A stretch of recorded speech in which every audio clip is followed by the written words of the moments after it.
But anyway, so thank you to the panelists. We want to make this interactive if possible. So if you have questions and you want to interject, please feel free to do so. We will have a bit of a discussion between the panelists to kick off. I think some of them are bursting to say some things about routing, but you're going to have to listen to me first and hear about what this initiative is, some of the things we're trying to achieve with this. So yeah, this is basically about what we call MANRS. It's an initiative that ISOCers have been involved with for about 2 years, with the aim of improving global routing security and resilience. This is something that's being led by ISOC, but you'll actually see from the branding there's no ISOC branding here. We have our own unique MANRS branding, and that's because we want this to be a community initiative, and this is something that the community is involved with. This is something the community leads. We're just here to help facilitate this process. So, internet routing. So I think we're in a pretty technical audience here, so I think we probably pretty much all understand how routing works. But there are about 53,000 networks that participate in the global internet, or in the global internet. Around 21,000 sort of sub-networks, with about 7,000 participating in the core network. As I'm sure you know, these networks generally use BGP to announce the networks that they know about, and they receive route announcements from connected networks. This is used to build a routing table, which is used to then select a route to send a packet from one place to another. We know that. As you also know, these networks are identified by AS numbers, which uniquely identify them to all the other routers. So that's the underlying basis. Now, the problem. In fact, I think there's a slide. No, problem. Yeah. BGP is very much based on trust. And although this is not completely the case at the moment nowadays, but there's basically no inherently built-in validation of the legitimacy of the routing updates. This chain of trust spans the whole globe, but you're also suffer from the problem of there's a sort of lack of reliable resource data. So who do the networks belong to? Who is responsible for these? Are these people to be trusted? And this is the basic weakness of the routing system. And what has happened, we know, of course, the famous YouTube outage when Pakistan took YouTube off the internet. They were trying to block YouTube and had the unintended consequence of actually taking off YouTube from much of the internet. That was back in 2008.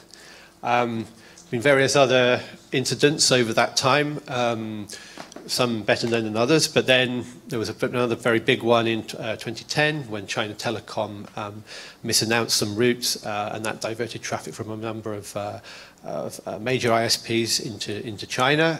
Whether this was malicious or intent, this is perhaps unclear, but the consequence was the traffic was going to the wrong place. And then, more recently, there was the Iranian telecom that was attempting to block some, shall we say, nefarious websites with some slightly dubious content, which they didn't want people in Iran to see. But again, that had the consequence of a number of adjacent networks had their traffic black-holed into somewhere in Iran, presumably, and also, with Iran being a transit point for a number of networks in Central Asia as well, this was a problem. So that was perhaps the most recent, I think that was earlier this year. So what's sort of behind these incidents? Well, there's sort of three main reasons. We won't go into this in too much detail because we want some time for the panel, but perhaps the main one is the IP prefix hijack, where this is misannouncing of route prefixes, which means that packets end up being forwarded to the wrong part of the internet. This may be for denial of service reasons, it may be for traffic interceptions or some sort of impersonation, various reasons. Very similar is route leaks, similar to very similar to prefix hijacking, but usually not malicious, and maybe down to the famous fat finger syndrome, or just general misunderstanding of how routing works. And then finally, you've got the IP address spoofing, so the creation of IP packets with false source addresses, with the aim primarily of, well, it's a primary cause of reflection DDoS attacks. So are there solutions? Well, yes, there are, and we're going to hear about this, I think. I had the discussions in the corridor, but one way, for example, is prefix and AS path filtering. We've just started in the last few years to have RPKI, so cryptographic verification of number resources. You've got internet routing registries. Perhaps more recently, and probably just about coming into being a standard, is the BGP-SEC. There's a RFC awaiting publication as we speak. It may even be published as of now. It wasn't last week when I checked, but there's maybe some kind of a lot of discussion about whether BGP-SEC is the way forward, whether this is scalable, but it's something that has been touted as a possible solution to some of these problems. You've got WHOIS information that you can look up, routing registries and peering databases. We heard a talk on that yesterday in SAFNOG. But what all of this has in common is very limited deployment, plus the fact there's a lack of reliable and verified data. So why is this a problem? Well, fundamentally, from a routing perspective, securing one's own network, while this is a nice socially responsible thing to do, it doesn't necessarily make, well, it doesn't really make it more secure. You need to rely on someone else doing the same thing. So you need everyone, or a majority of networks, to collaborate in this process to make it effective. So, what we're trying to do here is, can we develop some sort of industry standard or cultural norm that responsible ISPs and network operators will subscribe to and buy into, with a view to sort of improving the overall security of the routing system. So, MANRS is an attempt to do this. It's a baseline that we've developed. And the aim is to set some minimum parameters for some of the things that we feel that network operators should be working towards. We call it MANRS, Mutually Agreed Norms for Routing Security. And there's fundamentally 4 concrete actions that we would like adherents to subscribe to. But the aim is not for this to be some sort of top-down imposed solution. We want this to be a collaborative initiative from network operators, and responsible operators will participate in this and contribute and direct and guide this code. So the 4 actions, again, we don't need to go through this in great depth. One's filtering, so preventing the propagation of incorrect routing information. Anti-spoofing, that's action number 2, preventing traffic with spoofed source IP addresses. Number 3 is more of a soft action. It's actually coordination, so improving contact information, actually being responsive to requests for help when there are issues. So that's more of a human resource action. And then number 4 is global validation. So this is actual technical solutions to some of these problems. So one would be RPKI, for example, validation of routing information. So I already mentioned that this is not just a document; it's a commitment, and it's the idea is when you sign up to the MANRS document, you become a participant in the process as well, and a member in effect. So there's been a growing list of participants. This is pretty much in the order that they signed up, so there's no favoritism given to KPN. I think they would just happen to be the first that signed, just to be clear on that. Yeah, I can't see anything in South Africa there at the moment, but I'll come to that. It's been growing. We had a good first year, a lot of sign-ups. It steadily grew up until 2017, where we've actually hit a bit of a wall now. So I'll come to that, and this is actually part of why we're having the panel here. Ideally, we would like to get to 7,000. That's the sort of core participants on the, or the number of networks participating in the sort of core of the internet. But dreaming, maybe. So, MANRS participants in Africa. So I counted just over 1,500 ASNs assigned in the Afrinic region, and 443 are in South Africa. And there are precisely 2 in the whole of Africa, ASNs participating in MANRS, and they are both in South Africa. So well done to Workonline Communications. Hello, Ben. And Data Networks are the others. What I should mention is, one of the requirements is to sign up to 2 of the, to be a MANRS participant, you should implement at least 2 of the 4 actions. So you don't have to do all of the actions, but at least 2 of those. One of those should be the coordination function. But as you can see, Workonline, they subscribe to all of it, nor 3 actions. Well done. Okay, so as you can see, the participation is quite low in Africa. I think that's the point here. And how do we bridge this gap? We're going to have a discussion about that, so I don't want to talk too much. But one thing we do want to do is try to sell this a bit more and get some of the people in this room maybe, or some people who are actually already MANRS participants to spread the word and encourage some sign-ups to help build this community. One thing that we have done, we have produced a BCOP, a MANRS BCOP, best current operational practices, to help provide some guidance on how to technically implement some of these actions that I've mentioned. We are going to be working, or we are working on a training and certification program, kind of based on the BCOP document. That's not quite there yet, but that's in work in progress. And we're also looking at having targeting IXPs they obviously have user communities and members. We're looking at working with the IXPs to help bring some of their members into this initiative. Okay, so how to sign up? If you're interested, there's a URL, information about what it involves, how to sign up, some of the things that we might ask you to do. And we sort of encourage people to announce the fact they're participating in MANRS and use the logo and so on.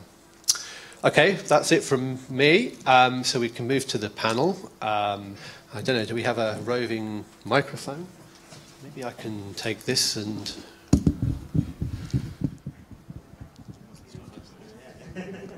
So, just to introduce the panelists, so we have here Ben Maddison, Workonline Communications, Desigan Pillay from Internet Solutions, and then Saul Stein from eNetworks. So, what I would like to kick things off, I would like to ask, and in no particular order, but maybe starting with Ben, as you were the first to agree to be on the panel, so I guess you've got something to say. What are your experiences with some of the problems that we discussed with routing and some of the issues you've seen, and what practical issues or problems have you experienced on your network and in the real world? So we've talked about some of the well-known problems with YouTube and Pakistan and Iran, but have you seen any of these issues in South Africa or in Africa? Yeah, so I'd like to stick to the regional stuff. Sure. Because, yeah, I mean, we quote-unquote saw all of those incidents. I am only aware of one malicious hijack that's taken place in the last several years on the continent. Most of the other problems we see are accidental.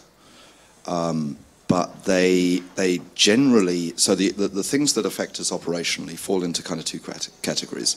We have a very, very hard time trying to protect ourselves from other routing errors in our kind of local, our local neighborhood.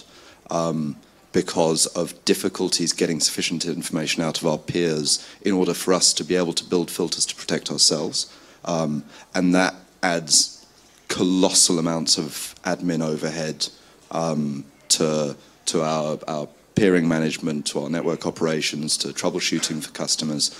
It also means that quite often we are dropping what would otherwise be the best path to a particular destination. And so we quite often see customer traffic taking a longer route because we're unable to validate what would otherwise be a best shortest path. The other category of things that we see quite often, and this is particularly a problem with, in South Africa in particular, with the mid-sized networks that are beginning to transition from having been a stub network for a long time to beginning to offer transit to other ASs for the first time. They don't have the policy mechanisms in place to protect against the leakage of dual-homed customer prefixes. So a common scenario is one of our peers will, we will learn a more specific from a particular customer that happens to be multi-home to a peer.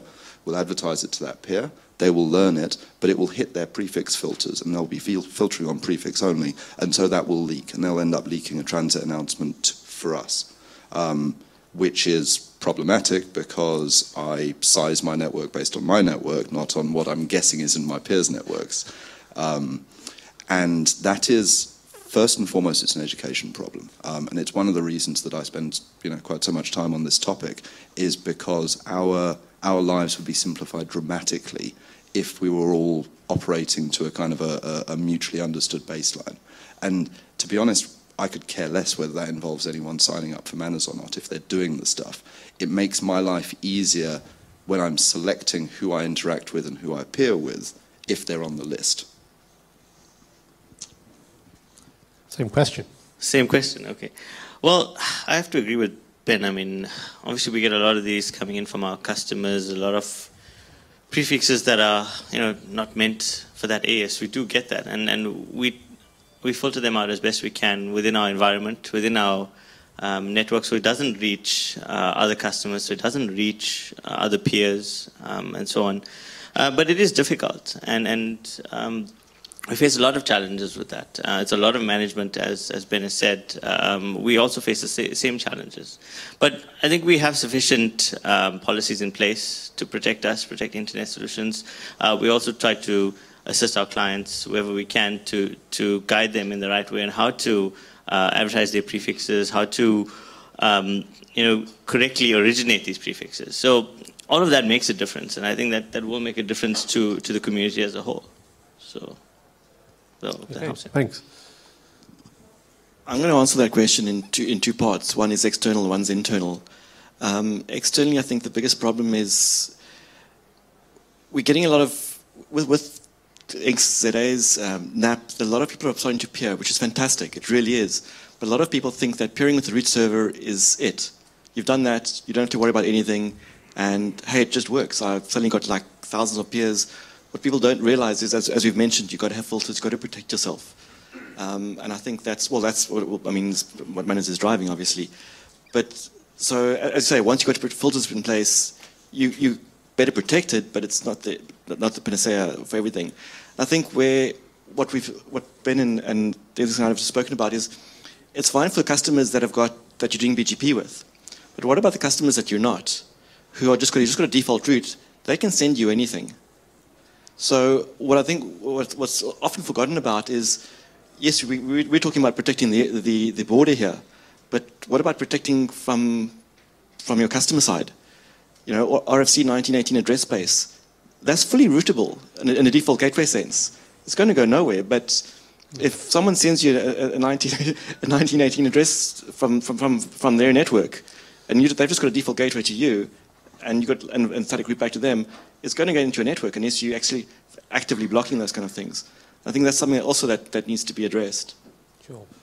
So Ben, you were sort of shaking your head or nodding your head. I'm not sure when the RFC 1918. You want to make a comment on that? Yeah. So anti-spoofing filtering is hard for us because we're a transit network, and it's really all we do. And so, is it number 2? I forget I struggle to keep them straight. Yeah. Number two talks about anti-spoofing. It talks about it specifically in the context that you just spoke about, where you've got a single-homed stub customer. If you are doing that on anything approaching a decent modern router today, URPF is there and URPF is your friend. That is a scenario, that particular scenario. Spoofing is a big problem, and it's what enables a large number of the volumetric DDoS categories that we've seen over the last few years. And in some contexts, that's hard. For networks that are offering, kind of direct internet access type services to single-homed customers that are just pointing a default at them, switching on URPF everywhere should be harmless and very, very straightforward to manage, and will get rid of a huge quantity of that kind of stuff.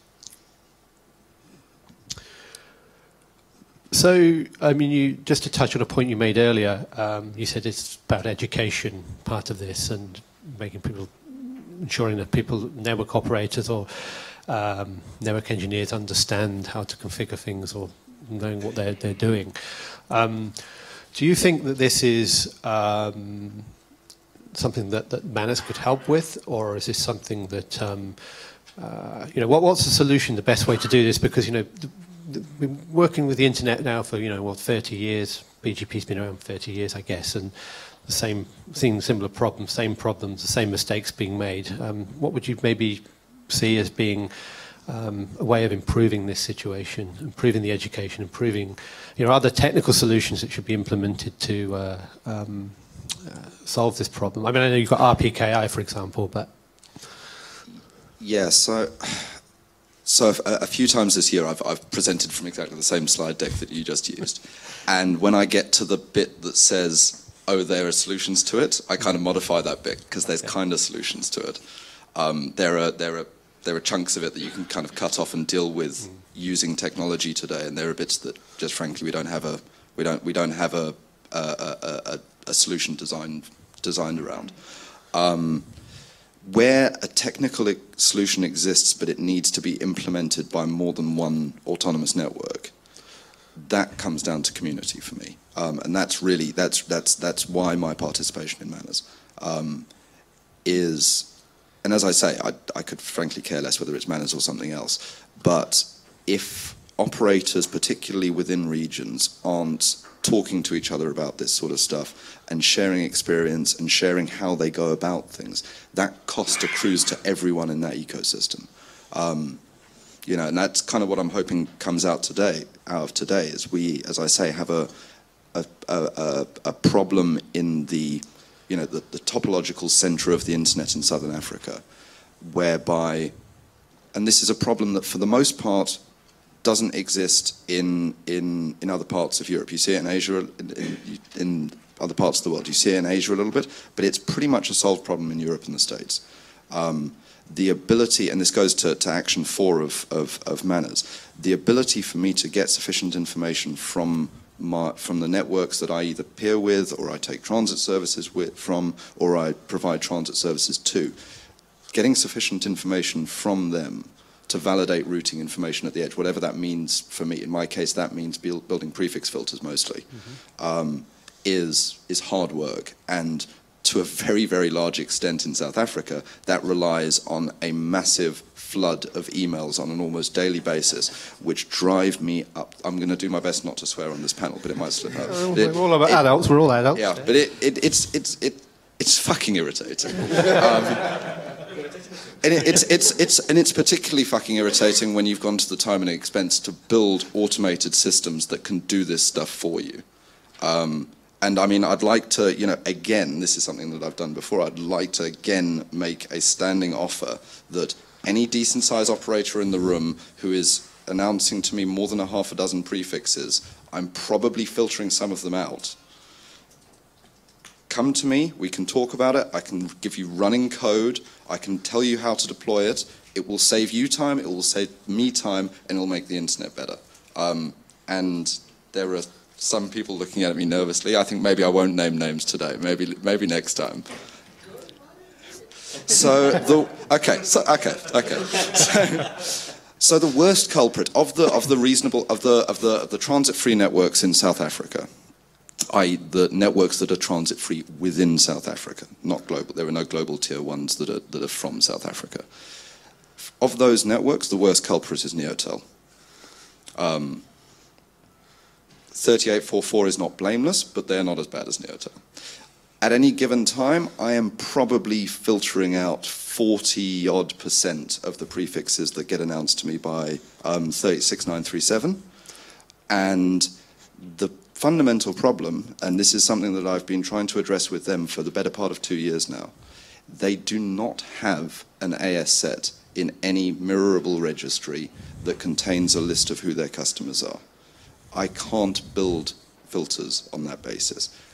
About a year and a half or so ago, we resorted to building such a list for them and maintaining an AS object on their behalf of customers that we could observe being transited by them. But that, obviously, we don't know when Neotel turns up a new customer. That information gets out of date very rapidly. The customers themselves are not, they're not, encouraged by Neotel to maintain root objects for their stuff. So that object has very, very poor coverage. And I think last time I checked, we're talking about something like 300 or 400 prefixes. And that's just, it's so easy to fix. It guys, just get on with it. I think, sorry, Ben, I know a lot of those spams come from me as well, so a lot, yeah. But yeah, I mean, with that, I think managing your AS set, as you said, it's important. It's important to our peers, it's important to the internet, and maybe we need to get a workshop going, teach people how to do that, how to use it properly, make use of it so that it benefits everyone. That could be something that's beneficial to everyone. You as the person with the the issue at hand, or the person on the other side of the fence. So there's options out there. There definitely is. We're a unique industry. You speak to accountants, they charge for everything. They make a phone call, they charge. They write a letter, they charge. They read an email, they charge you for it. An accountant of mine, a friend of mine, couldn't believe that we have organizations like this and conferences like this where people actually give their time and experience, and we're all competitors, and yet we'll sit and chat and offer free code. For some vacations, it's absurd. But I think that's it. It's about the community and about educating the community and also knowing who your peers are. Knowing, I think it's number 3 on MANRS, is being able to communicate, but not only having access to peering DB and knowing that, okay, this is the email address, actually knowing it's Ben or it's Desigan, that when I've got a problem, I can actually get hold of you. I've got you on Skype. And it happened to us a couple of years ago. There was when the NTP attack took place. Filters don't help you because it was UDP, so you've already used all the bandwidth coming into your network. I needed to get to, IS was my stream at the time, and say, guys, please block this at your international borders. Straight away, I didn't have to go through a help desk. It was done. Same with MWeb at the time. UDP attacks, it's wasted bandwidth. There's nothing you can do about it. I think that's it. It's knowing the community, getting together, and that's where the training session comes in. You're doing the training, you're meeting, you're talking shit, and, well, BGP and stuff, other things as well. But you're getting to know each other. So, yes, you might not become good buddies, but at least you know who the person is. You know who the person, getting their Skype details, you're having an open chat with them. And I think that's the key. Sure. Does anyone want to ask any questions on the floor? I think yes. I think Machuki, you were first, then yeah. Michuki Mwangi, Internet Society. So the points you raise, I find them quite interesting, and I'd like to ask this question. Ben, you see, without people doing the filtering, using things like communities, etc., it's a pain for you to do anything.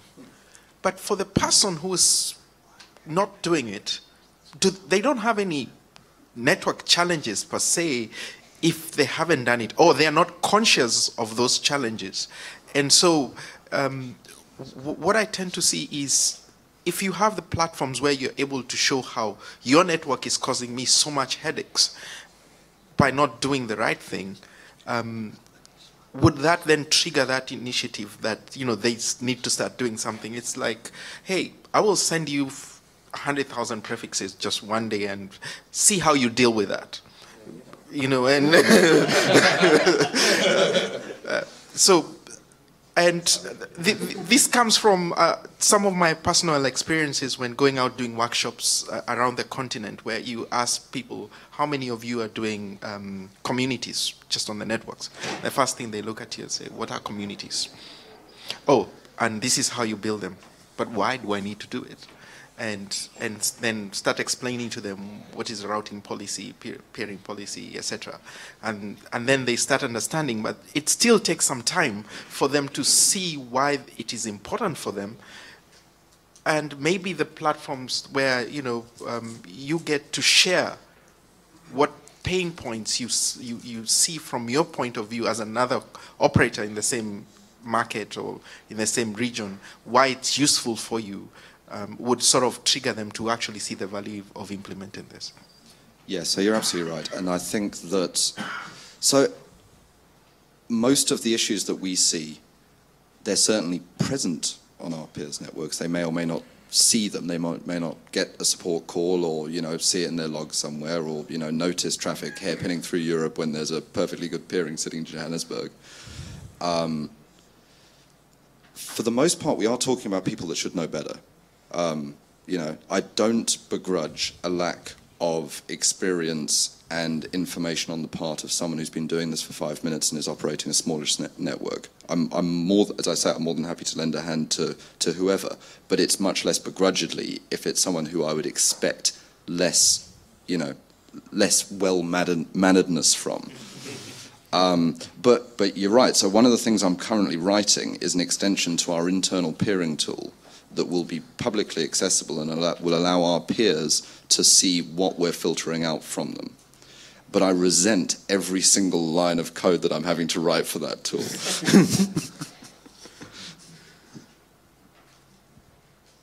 If you want to ask your question. And, Hi, my name's Nishal. I'm Internet Public Servant, Devil's Advocate, and you can call it anything else you want after that. So I have a few comments. Firstly, AS200928 is not from South Africa.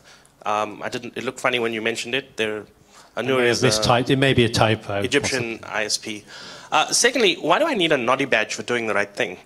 I'm not sure, because I'm not a network operator, so maybe times have changed since I last had enable on a network. But when I did run a network, we pretty much did all of this. And I'm not sure what the value of a marketing sticker on my website. That appears to be copyrighted to the Internet Society. I'm not sure what value that's going to add to me. And then, as a second part of that, I agree with pretty much everything all of you have said regarding training and education and all the things that need to happen to get your community to work with and react to network security attacks, or the potential for network security attacks. Because, as you know, we're involved in that sort of things as a community. So if only there was a friendly exchange point operator that did this stuff free of charge in your community for you. But again, I'm not sure how that ties back to the topic here, which is manners, because you're talking to me like it seems to me that you're talking about community building, you're talking about training and educating the community, and you're talking about getting them to do the right thing, which is well documented in 100 places. Actually, it is 100 odd places. Not sure how this ties to that.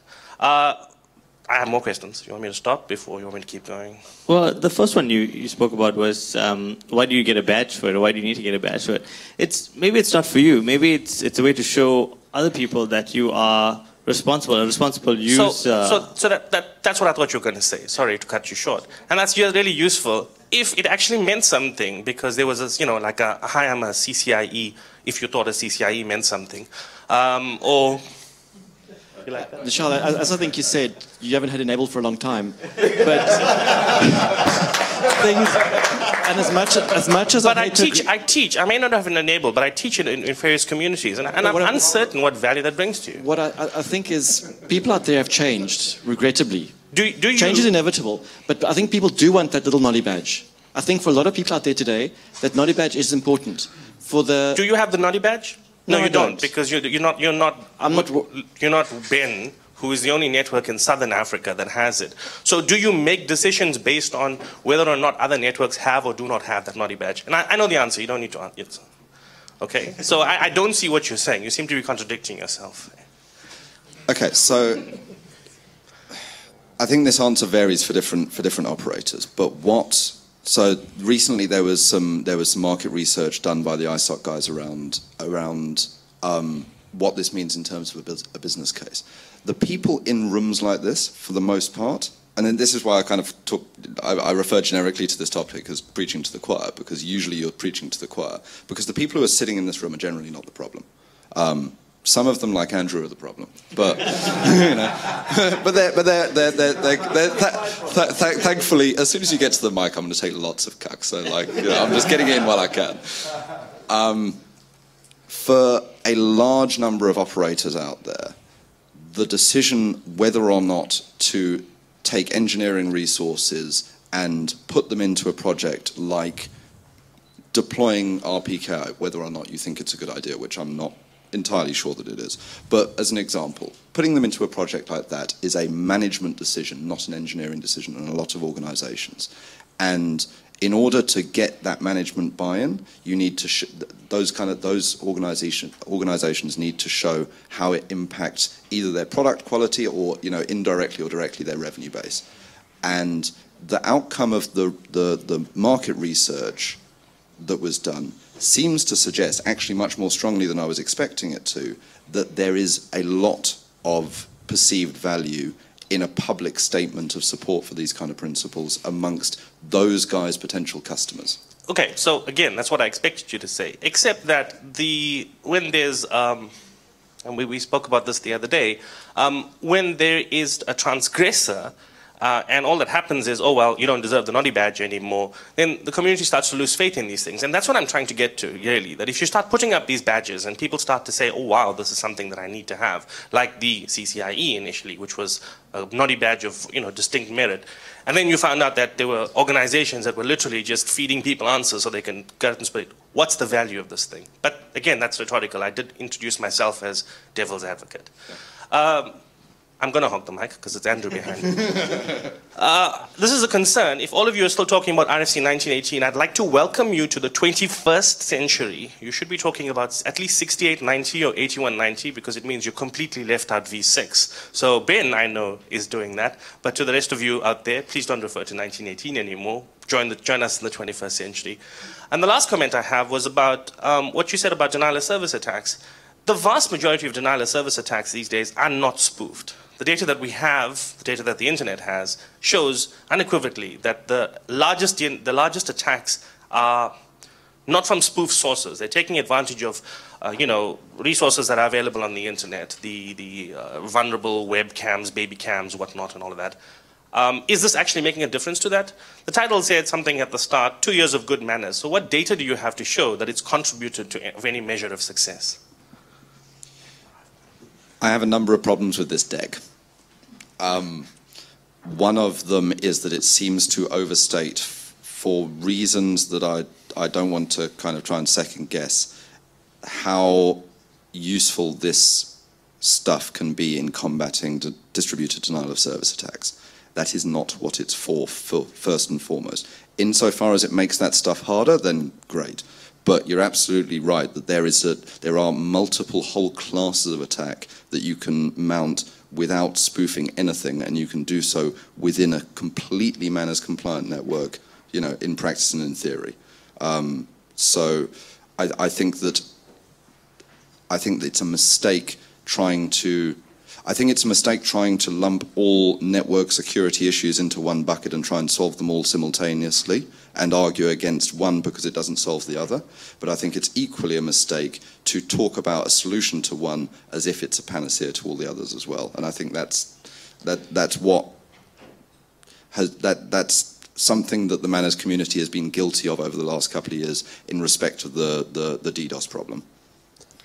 I think, just to interject, that to be fair, I don't think we or the manners community is or shouldn't be promoting this as a panacea to network security. I really don't think that it's just some of the things that can be done to improve the situation.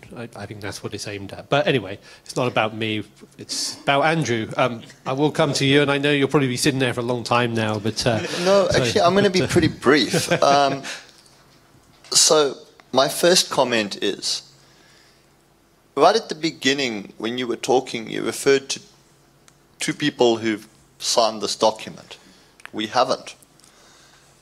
But it creates a misconception that there aren't people out there who are following these principles without signing the document. There are reasons for not signing this document, and we can go into those offline. There are various reasons. But I do think that you need to also give credit where credit is due for the people who are following these principles who won't sign the document for other reasons. The reality is that you can't say that just because I haven't signed an ISOC document doesn't mean that I have any manners, because my manners aren't defined by ISOC manners. Sorry, but they aren't. You know what I mean? And that really worries me about this, because it creates a false impression in the market, you know. There may be very, very good reasons. And so that's my one concern. The next thing that I wanted to say is, I've heard a lot of bashing of a particular orange ASN. And so I'm here at this microphone to say this. I am now committing to personally taking this on. My Skype address is publicly available. My email address is out there. You may contact me and I may tell you to please log a ticket, because I need a ticket to track issues to make sure that they are dealt with. But I will personally commit to taking this on and seeing what we can do about it. We all know that it takes time to fix these things. You know, it's not easy when you're merging organizations. But no, I mean, you know, when you're merging organizations, you've got a lot of challenges, etc. But I will take this on and I'll address it with the people who are running those routers, etc. And we will sort it out. So contact me. My email address is available. If you don't have it, just grab me and I'll give you the Skype address. I'll give you the email address. I'll give you my phone numbers and we'll sort it out. So that's my commitment. And I wanted to make that very clear so that we can all stop jumping on the big orange ASN. Thank you.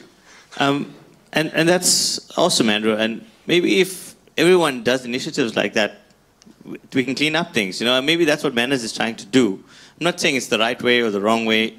It's maybe it's an alternative. You know, people in rooms like this need to make that difference. I just have one question. I want to know where Andrew's manners are defined.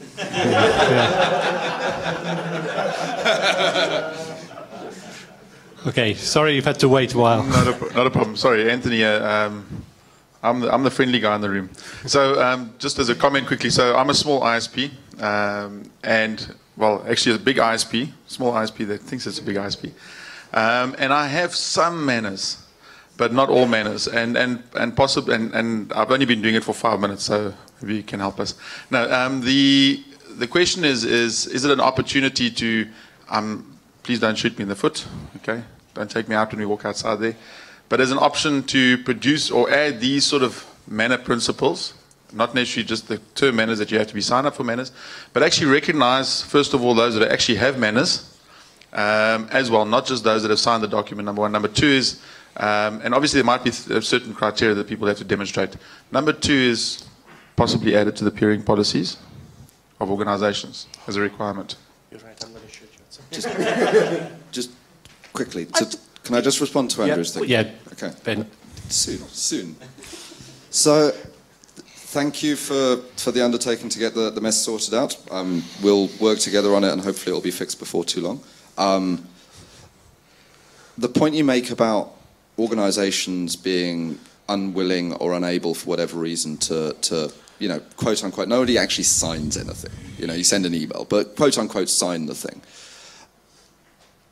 For me, this is about, so that I do believe that there is value to be able to give the marketing folks something to go and say about the network that is to some extent externally verifiable. It's difficult to do the external verification, but there's work going on to work out how we can improve that.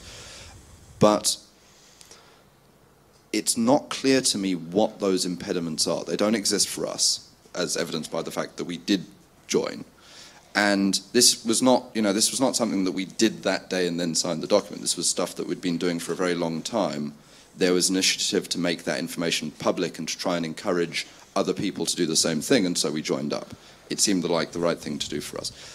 It's not clear to me what those impediments are, and if they're solvable, then, then get engaged and help us solve them, because this seems as good as any other way of forming a community around this specific set of problems, which is a very niche, specific set of problems, and is not necessarily applicable to your general internet operations community folk that you're likely to see in a SAF NOG or another NOG anywhere else in the world. So I'd ask you to try and assist us in fixing that, rather than just saying, this isn't going to work for me, I'm moving on. Saul, you have a comment? Yeah, I just want to comment on Anthony's remarks. I think partially when signing MANRS, and I think it's possibly an issue with MANRS, and I think I have a similar issue with iCode to a certain extent, is I don't want to, you're not half pregnant. Either you're pregnant or you're not pregnant. Do you want to go to a doctor who knows only half? I mean, he knows only half of the bottom of your body, you've got a pain on the top half of your body, he's not going to be able to help you. Maybe you need to have two different logos, someone that's only a partial member, because let's face it, being MANRS compliant, well, for me, it's not difficult. We're there already. So either you're MANRS compliant or you're not. Yeah. And maybe that's where you need to have like a two-part or a I think you make a very fair point, actually. I will come to you, Nisha, and that after Andrew, it'll have to be the last question because we're running out of time. In something in the CISA world, they have a similar two-tier type of approach in Europe, at least, with the TFC cert. So you had a sort of accredited cert, which you had to perform certain things to get accreditation, but you could be recognised as a functioning cert that more or less follows the best practice. It may not be fully accredited, but there was a sort of separate category for that. So maybe that is something we need to think about. I think that's a very fair point. Actually, shall I let Nichelle ask his question? And we're just running out of time a bit, so we've probably only got a couple more minutes. I promise I'll be brief. It's Nichelle again. I just want to tell, and this was directed towards Andrew, and I guess what Ben's going to say. Andrew, thank you for the kind offer of your personal email address, mobile number, and baby pager thing. But that's not what we need, right? That's really not what we need. What we need is to improve the community. And you standing out as an example of your organization, regardless of the color of the ASN, is pointless. What we need is for you to bring your engineers to the table, your engineers to the training sessions that are being held to help grow and develop the community. So rather than just give out your Skype address, what I'd really like you to do is to, within your organization, and this is to all of you, to support initiatives that say we're doing domestic training, we're doing localized training, come out and do it. And there's people here, there are people on the panel, and I'll call them out. They're Ben, for example, who's been very supportive of this and have come out and brought their engineers to all the sessions. So we'd want to see you do that instead. No offense, but you're not here most of the time. So when you're on a plane, you're useless to us. Okay. Let me make two comments, and I'm going to address Nichelle's first. Okay, can they be quite quick? They'll be quite quick. Yeah. Firstly, I said I'd get the issue fixed. If that means bringing people to training, I'll do that. I didn't say I was going to log into the router and fix it all myself. I said I'd get the issue fixed. And if that means education, I'm open to that. So don't read too much into something. Secondly, as to the why and what can be fixed, you've got to understand that if I sign something like this, sign it, right? The next time we acquire a company, integration takes time. Fixing things takes time. They break it. Suddenly I lose my noddy badge, and then I've got to go through it all over again. And then we acquire another one. Same thing. And it's a continual revolving cycle. So for a company that is constantly growing, constantly acquiring, constantly building, it becomes extremely difficult at a group level to commit to something like this. because you've got to understand the evolving nature of the network. And I'm not going to put our name on something that I know we may end up violating in the process of an acquisition while we fix it. It's that simple.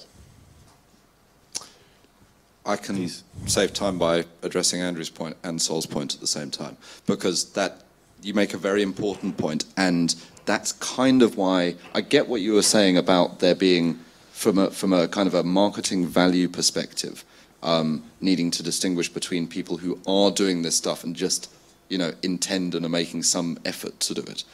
But for me, that's not actually what I care about. What I care about is someone standing up publicly saying, I care about this stuff, I'm willing to spend time and effort and resources doing something about it, and I'm willing to be held accountable for it from the community. And if that means that, you know, it takes them, you know, 5 years to fix one of the 4 actions, I'd like it to be faster, but it's better than having people that are just not in the room. And for exactly the same reason, in that sort of scenario, I would argue very, very strongly within the MANRS community that a company that has been MANRS compliant in all of their other operations and acquires a new operation that isn't, will need substantial amounts of grace time while they go and fix it. There should be no... I'm kind of on the fence on the subject of whether compliance checks should be integrated into this. Because on the one hand, you get incidents like, you know, 701 leaking Google the other day, and 701 I'm pretty sure is on that list that you put up there. You know, that's not great for the initiative. It's not great when, you know, when one of the signatories says, you know, does something that should patently been preventable if they were doing this stuff properly. But at the same time, operational problems occur, and you know they don't fix themselves overnight. And kicking someone out the door because of a single incident means that for all of the other incidents that are going to come down the line, you don't have them in the room, you don't have someone to talk to, and you don't have a way of fixing it. So, you know, it's a difficult problem. But I think the scenario that Andrew was talking about should, I personally think, never even come up. Gentlemen, final comments. We have to draw to a close, but if there's time for, if you want to make a final. Yeah, I think it's a good initiative. I mean, in my opinion, honestly. Whether people want to sign up for it or not, that's obviously their opinion. That's their prerogative. They need to do it for their network. And obviously, we can't hold them to a standard as such, because this is, it's what's the word? It's choice. It comes down to choice, whether you want to do it or not. But yes, I think it's a good initiative. It's my opinion. I think I'll agree with that. It's a choice. It's about education. It's a good marketing, as we mentioned. It's good marketing. Salespeople. Yeah, we've got the badge. We're responsible networking people. We run a responsible network. And then it's also about consistency. And we've heard about different networks. The one's not the only one that's been a problem. We still got the stupid routing going around via London because 2 ISPs have an argy-bargy. It's just absurd. And it just helps people work productively together. Yeah, so the only thing I'd like to say in closing is I did pick on Neotel, and they did kind of deserve it. But they are not by any means alone. We have the same problem, albeit to a lesser extent, with all of our decent-sized peers in the region. And I would very, very much like for us to, you know, form a little cabal and try and get it fixed. So let's try and have that conversation in the not too distant future and not be talking about the same shit next year. Okay, well, thanks very much. Thanks for your participation. Thank you to Saul, to Desigan, and to Ben. Unfortunately, we've run out of time for the panels, but I'd like to thank all the panelists. We had a very, I think, informative and lively, that's the word, lively discussion. Okay, so thank you to them.